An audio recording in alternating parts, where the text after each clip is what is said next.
Les marchés de Noël, les uns après les autres, tirent le rideau. Macron jette un pavé dans la mare, son annonce fait l'effet d'un coup de tonnerre. Autour des places vides des blocs de béton surgissent des barrières, s'alignent, et un écriteau laconique claque au vent. Les marchés de Noël, les uns après les autres, tirent le rideau. Macron jette un pavé dans la mare, son annonce fait l'effet d'un coup de tonnerre. Autour des places vides des blocs de béton surgissent des barrières, s'alignent, et un écriteau laconique claque au vent. Marché de Noël annulé. Ce que beaucoup traitaient hier de fantasmes alarmistes s'impose aujourd'hui avec la froideur d'un constat amer. Toute la France encaisse le choc de cette déclaration présidentielle. Ne quittez pas cette vidéo car ce que vous allez découvrir mérite votre attention jusqu'à la toute dernière seconde. Juste vendredi soir, le 12 décembre 2025, la police, dans le sud de la Bretagne, a fermé le marché de Noël à Quimper dans le Finistère pour des raisons de sécurité. Plusieurs témoins avaient signalé un jeune homme portant un objet long.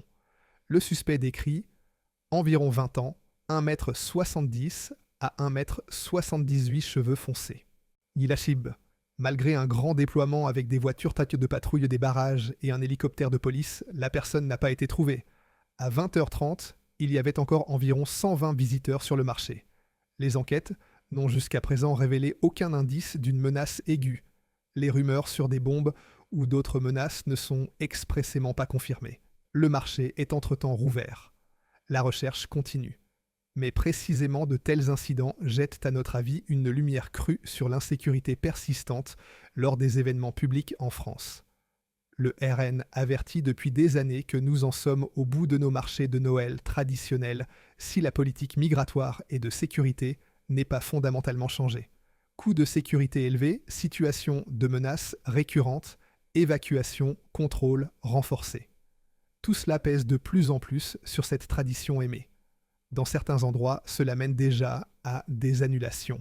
Nous exigeons des contrôles frontaliers plus stricts et un renvoi conséquent des délinquants pour que les marchés de Noël redeviennent des lieux sécurisés de tradition. Et maintenant arrive le coup de massue. Ce matin, Emmanuel Macron a prononcé un mot d'ordre qui laisse des millions de Français sans voix. Si l'État ne peut plus garantir la sécurité sur les marchés de Noël, alors nous devons les fermer. Oui, vous avez bien entendu. Mieux vaut pas de marché de Noël du tout qu'un dangereux. Pendant que le JT le vend comme une prudence responsable, la tempête fait rage dans le pays. Ce n'est pas de la prévention. La tradition centenaire des marchés de Noël doit maintenant être terminée. C'est une capitulation, dit le RN. Pour tout, il y a assez d'argent, Ukraine, migration, ONG. Mais pour les marchés de Noël, il ne reste plus rien. Pour la tradition française, commençons par le déclencheur, par le scandale qui a apparemment fait exploser la colère de Macron une fois pour toutes. Le Mont Blanc, dans les Alpes. Là-bas, hier, le 12 décembre, a eu lieu la légendaire parade de Noël. Ceux qui connaissent les Alpes savent que ce n'est pas un défilé normal, c'est un sanctuaire. Arches illuminées, figurines fumantes, des centaines de montagnards en uniforme de gala, identité vivante. Et précisément ce jour-là, un groupuscule radical d'extrême gauche a annoncé une soi-disant marche de la haine directement à travers le centre-ville, directement devant le marché de Noël. Les organisateurs se vantent ouvertement de former le plus grand Black Bloc que les Alpes Chamonix et les Contamines Montjoie n'aient jamais vu. Des bus de voyage de Lyon-Marseille et Paris-Belleville sont déjà réservés. Dans la ville, des bâtons de drapeau ont été trouvés. Ces bâtons de drapeau inoffensifs, en apparence remplis de béton, servent d'armes de frappe. La mairie a sonné l'alarme. Nous avons des familles, des enfants, des personnes âgées. Le risque est incalculable. Le conseil départemental dirigé par Renaissance a quand même approuvé la manifestation avec des conditions ridicules.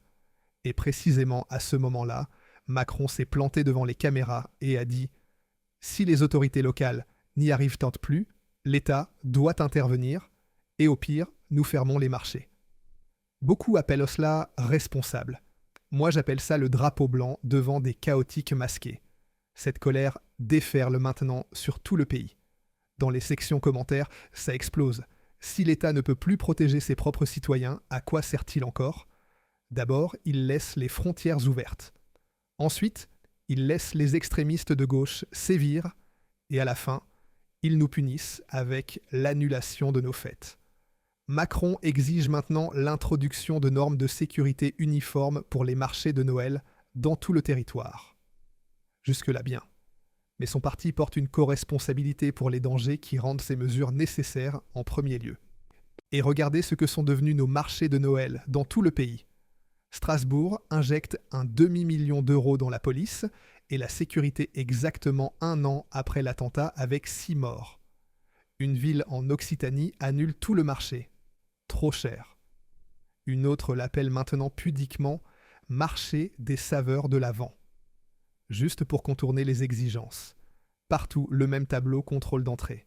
Nous avons à l'aéroport fouille de sacs sécurité armés drones. Ce n'est plus un marché de Noël, c'est un quartier de haute sécurité avec des pains d'épices. Les loyers pour les vendeurs de saucisses et de vin chaud sont maintenant si élevés que cela ne vaut plus la peine pour les petits commerçants qui veulent juste gagner un peu d'argent et nous offrir un beau Noël. C'est précisément là que Jordan Bardella se tient devant un tel marché barricadé et dit ce que des millions pensent. Regardez ça, ce n'est pas une fête de Noël, c'est une zone de guerre. Équipez-vous avec vos impôts. Pendant que des milliards coulent vers l'Ukraine et l'industrie de l'asile, l'argent manque pour de simples policiers dans la rue, et ensuite on demande encore plus de loyers aux commerçants. Honteux. La question ne doit pas être comment barricader encore mieux nos traditions. La question doit être pourquoi diable est-ce devenu nécessaire? Jordan Bardella est l'un des rares à encore avoir le courage de nommer les causes. Migration massive incontrôlée depuis 2015. Une justice qui relâche les agresseurs au couteau après 3 mois. Extrémistes de gauche, courtisés par la gauche, et les Verts et Renaissance, qui maintenant cajolent et flattent au lieu d'assurer la sécurité. Vous souvenez-vous encore de « Nous y arriverons ». C'est la facture que nous payons maintenant. Et entre-temps, des centaines d'incidents qui ne font jamais les gros titres.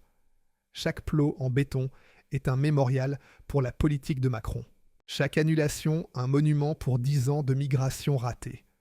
Et pendant que nos traditions étouffent sous des tonnes de béton, il se passe à Paris quelque chose qui montre à quel point ce pays est malade maintenant.